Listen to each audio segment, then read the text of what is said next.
So we bought this Eva Solo Large bird feeder, and we just installed this adhesive, the mounting mechanism, the hinge. And here's the ball with Eva Solo,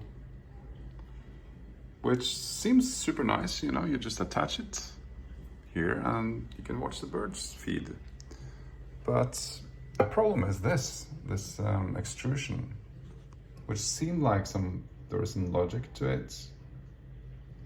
Like it kind of hinges onto the hinge. I will show you the hinge. Unfortunately, this is now stuck to our window forever.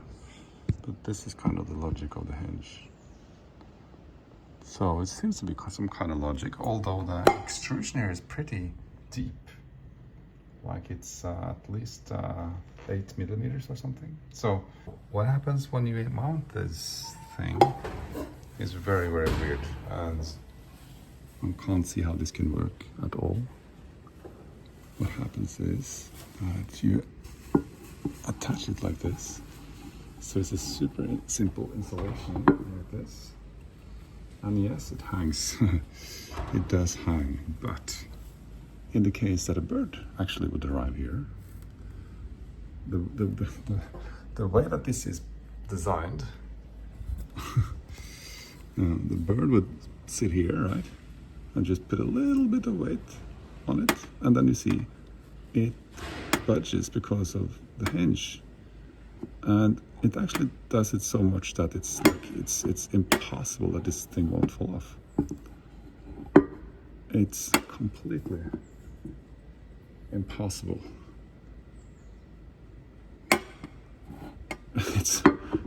I'm applying no force at all. It's just this much, and then it's off. So yeah, I don't know if this is lemon or anything.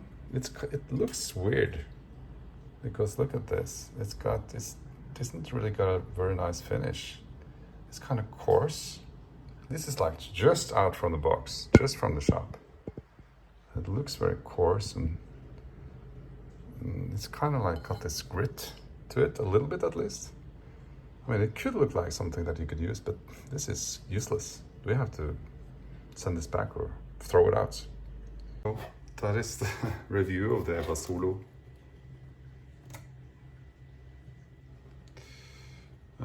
Large bird feeder, which supposedly is made by some smart people, but I don't know. People are buying this and we've seen the videos, but it seems like there's like a slightly different design. I mean, this thing obviously should turn inwards in my mind.